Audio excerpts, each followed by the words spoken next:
늘 선거 때가 되면 아유 어디 새 인물 없나? 새 사람 없나? 아우 이 사람들 너무 식상해. 이런 생각들을 많이 하게 되는데요. 그래서 저희가 이번에 인재 영입 특집을 좀 마련을 해봤습니다. 신선함 그리고 전문성을 무기로 이번 4월 총선에 뛰어든 민주당의 영입 인재들 함께 모시고 저희가 말씀을 좀 들어보겠습니다. 한 분 한 분 소개해 드릴 텐데요. 함께 계신 분들 박수로 환영해 주시기 바랍니다. 네, 민주당 인재 영입 5호 강청희 전 대한의사협회 상근 부회장님 나오셨습니다. 네, 안녕하십니까. 반갑습니다. 어서 오십시오.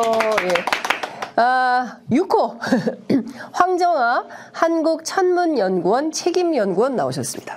네, 안녕하세요. 네, 그리고 7호 전은수 변호사님 나오셨습니다. 안녕하십니까. 네. 8호 김용만 대한민국 임시정부 기념사업회 이사님께서는 지금 오고 계시는 중이십니다. 오시면 저희가 뜨거운 박수로 모시도록 하겠습니다. 자, 저희가 일단 세 분 모시고 개문발차 시작하는데요. 취재 편의점 첫 출연하시는 분들께 저희가 꼭 부탁드리는 게 있습니다. 시청자 여러분들을 향해서 뜨거운 연대의 인사 한 말씀씩 부탁을 드리고 있는데요. 자, 세 분 가운데 어느 분부터 하시겠습니까? 자, 이럴 때는 호수대로 하겠습니다. 오, 예, 강청희 부회장님께 먼저 마이크 드리겠습니다. 취재 편의점. 편의점에 대해서 네. 이제 말씀을 드리는 거죠. 네. 우리 지금 가장 핫한 유튜브 방송 장윤선의 취재 편의점 많은 시청 그리고 꾹 눌러주시길 부탁드립니다. 감사합니다. 네.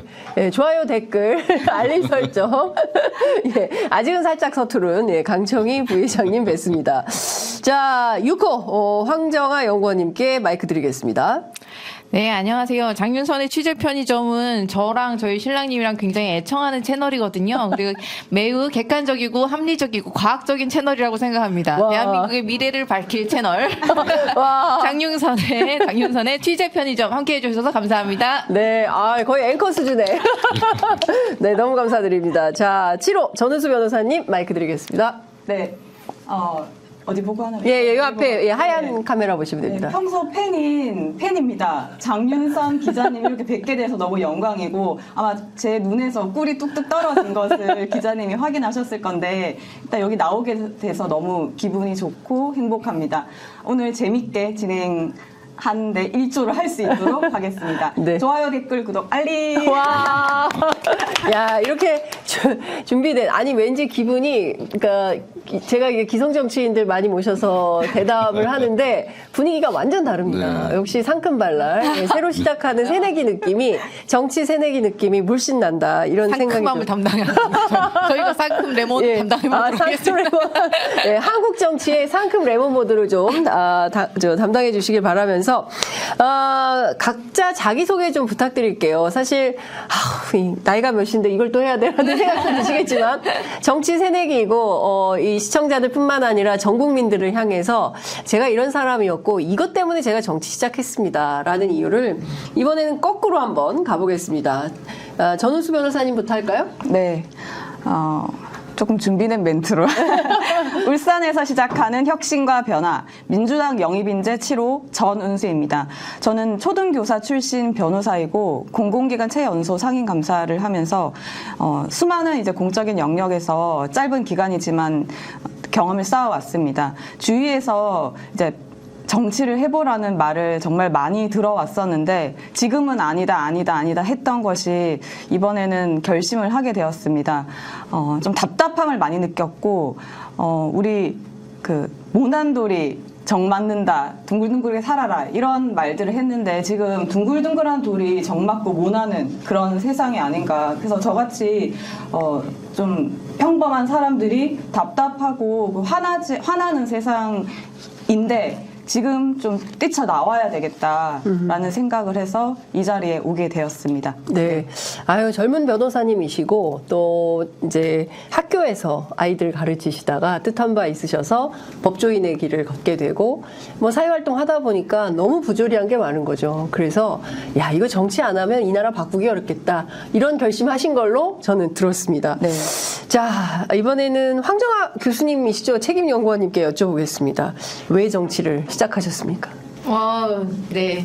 저는 원래 우주를 연구하는 사람입니다. 네. 우주를 넘어 정치로 황정화의 무한 도전이 시작되었습니다.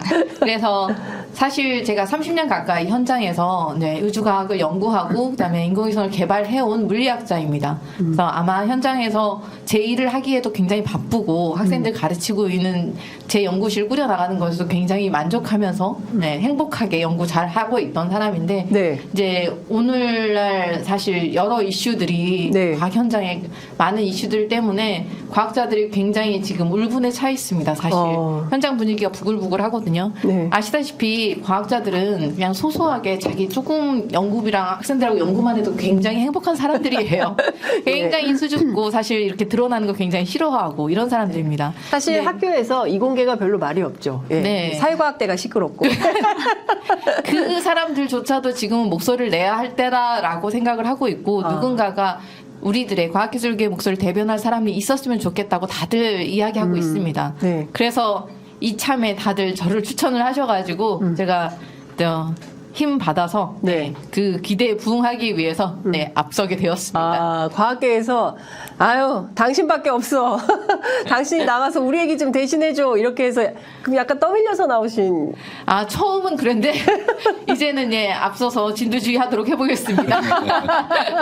네, 의사 선생님이세요. 강청희 선생님은 왜 정치해야겠다 결심하셨습니까? 먼저 저도 준비된 멘트로 네. 국민 건강 지킴이 민주당 영입 인재 영입 영재.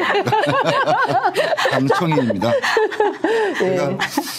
저는 34년 정도 지금 의사 생활을 하고 있습니다. 처음 13년은 흉부외과 의사로만 살았습니다. 그러니까 환자를 직접 돌보고 뭐 수술하고 이런 종합병원에서 계속 해왔고요. 그때 응급실장, 뭐 진료부장 하면서 딴 생각은 별로 안 했습니다. 의료 제도에 대한 고민도 안 했고 저는 그냥 수술만 잘하면 된다 이런 생각으로 살았는데 막상 개업을 이제 10년 동안 하게 됐습니다.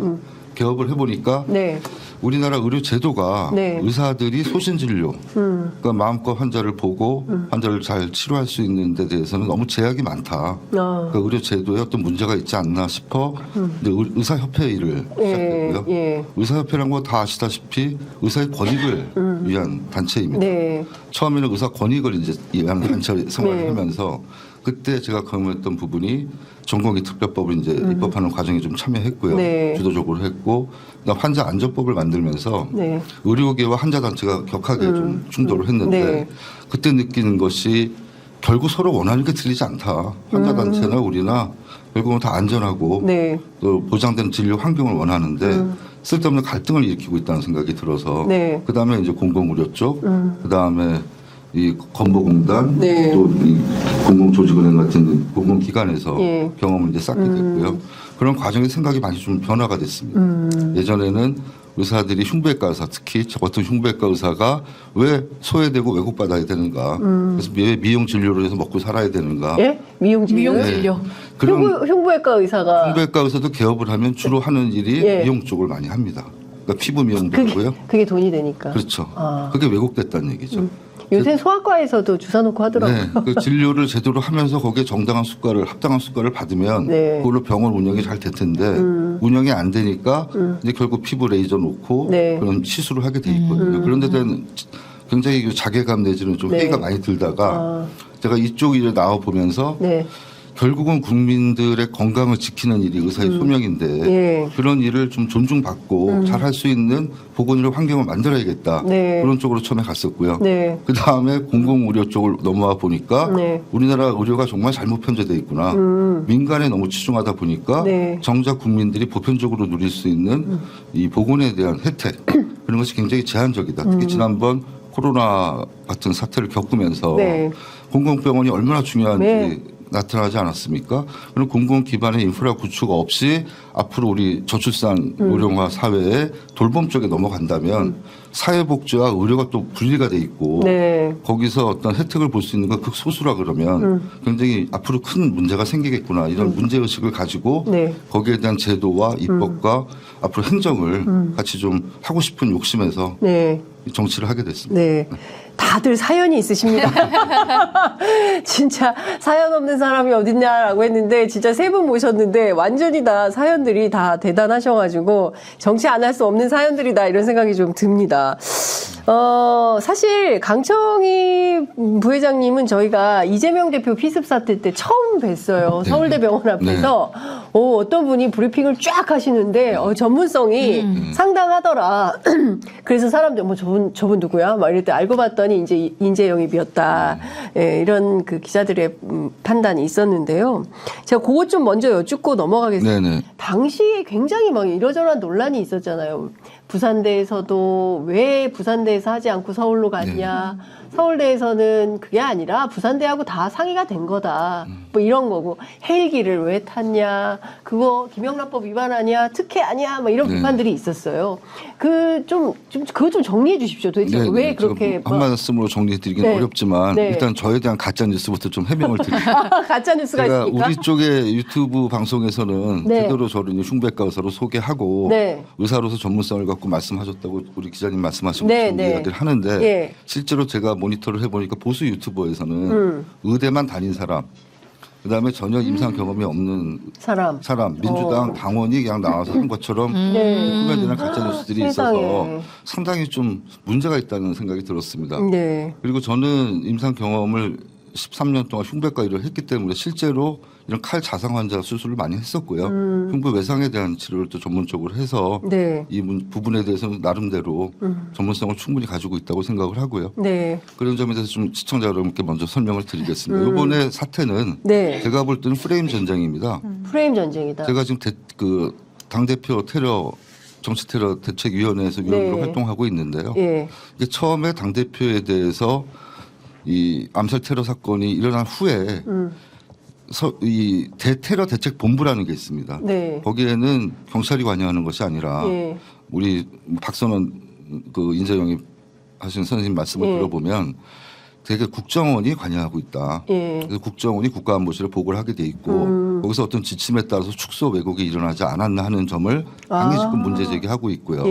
그런 부분이 처음에 나왔던 뭐 1cm의 열상, 그다음 소량의 출혈, 그다음 과도, 60에서 70대 노인, 그다음에 경상 이런 표현들이 사건의 본질을 굉장히 축소하는 쪽으로 처음에 방향을 잡은 프레임을 짰고요. 그 다음에 당 대표님이 이제 부산에서 수술하지 않고 서울에 온 거에 대한 문제 제기는 참으로 말이 안 되는 얘기인데 이것은 연고지 관계를 보호자가 충분히 요구할 수 있는 사항이고요. 연고지 관계 때문에 서울에 와서 당무를 또 당원들하고 같이 봐야 되지 않겠습니까? 당직자들하고.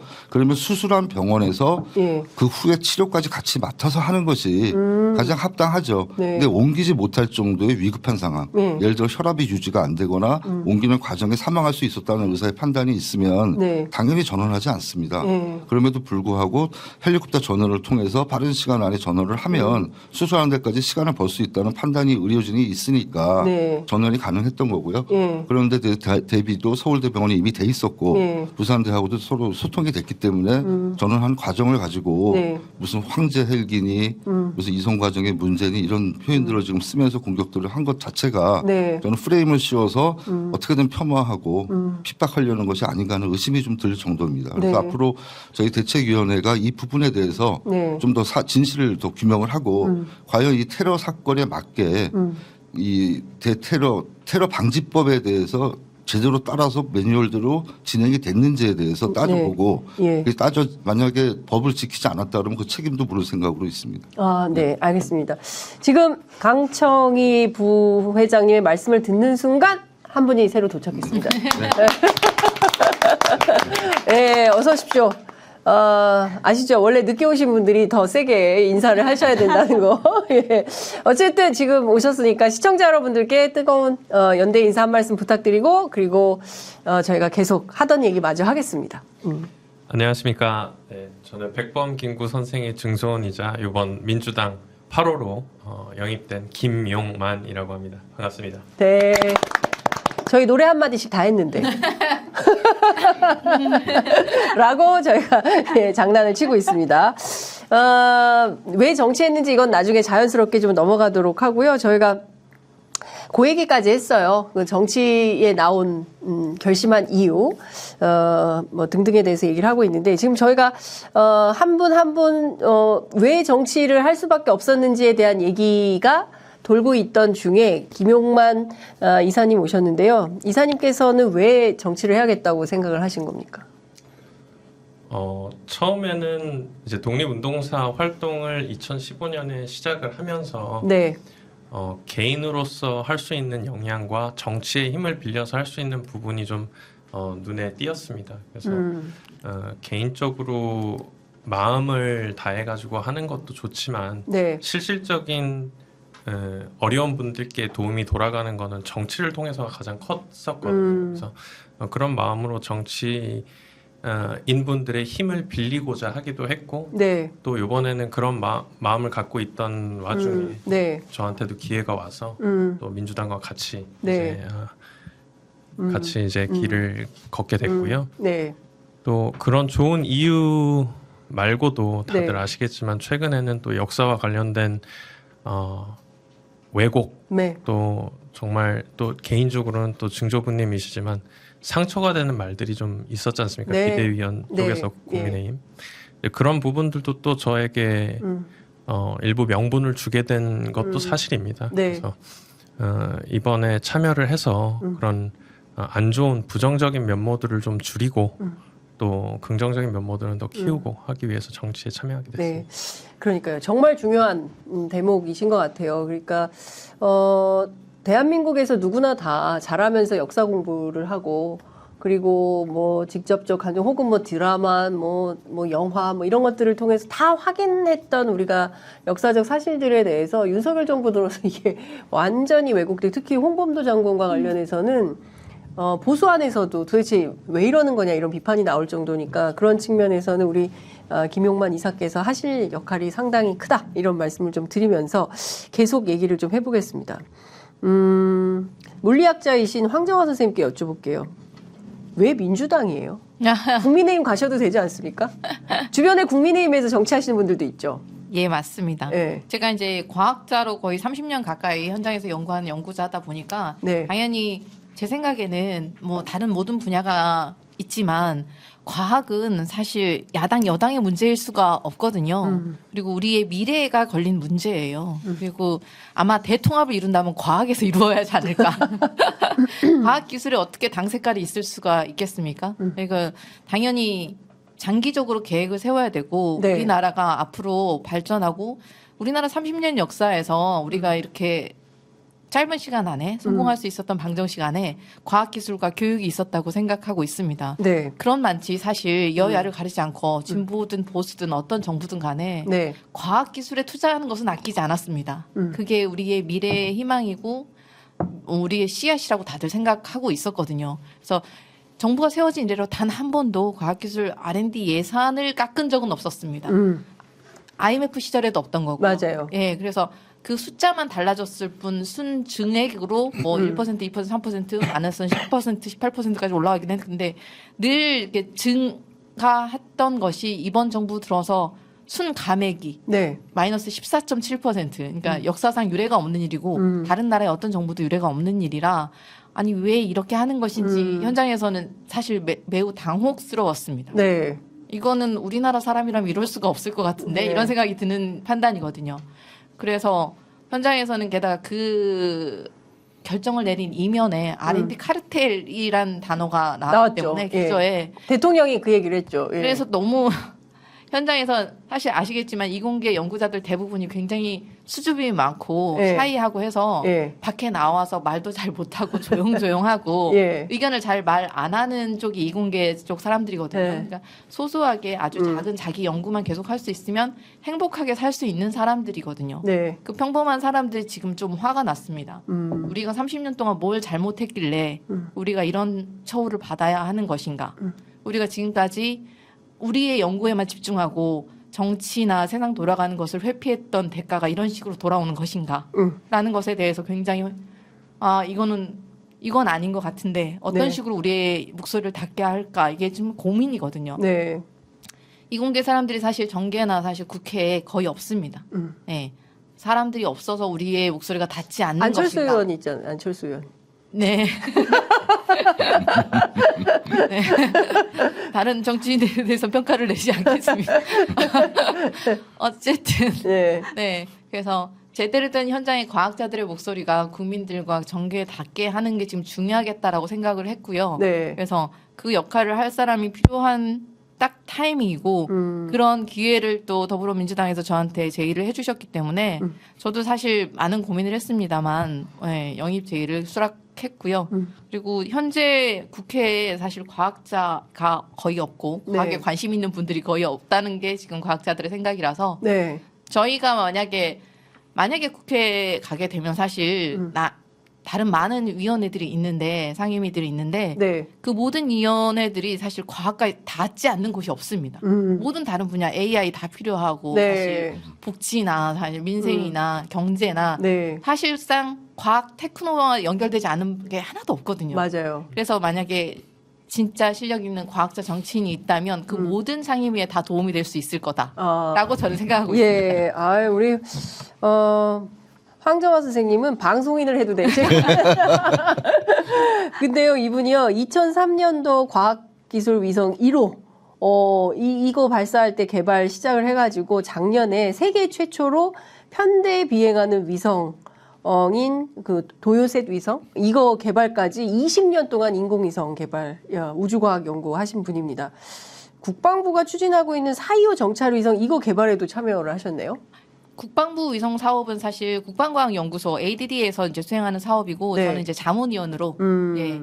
그러니까 사실 국방 정찰 위성 이런 건 보안 네. 사업이거든요. 네. 그래서 민간 자문위원을 두지 않는데요. 사실 국방 쪽이라 네. 저는 이제 최초로 민간 자문위원을 투입되어서 개발 과정 전 과정을 같이 했고요. 작년에 또 발사도 하고 네. 네. 그래서 우리나라의 정찰 위성이 단 한 대도 없는 현실에 대해서 굉장히 개탄하고 있었거든요. 네. 그러니까 우리나라의 이 상공으로 사실 다른 많은 나라의 정찰 위성들이 다니고 있습니다. 네. 우리나라는 단 한 대도 없었거든요. 네. 그런 상태에서 우리가 사실 미래전은 정보전이 될 거거든요. 네. 그래서 우주를 지배하는 자가 세상을 지배한다라고 생각하고 있습니다. 그 모든 정보를 보고 있는 게 위성이거든요. 네. 그래서 최초의 정찰 위성이 드디어 한 대 생겼죠. 이제 4.25 사업에. 예, 네. 예, 그렇구나.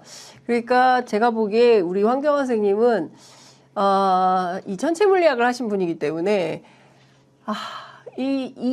이 판에 이 정쟁이 얼마나 참 소소하게 보이지.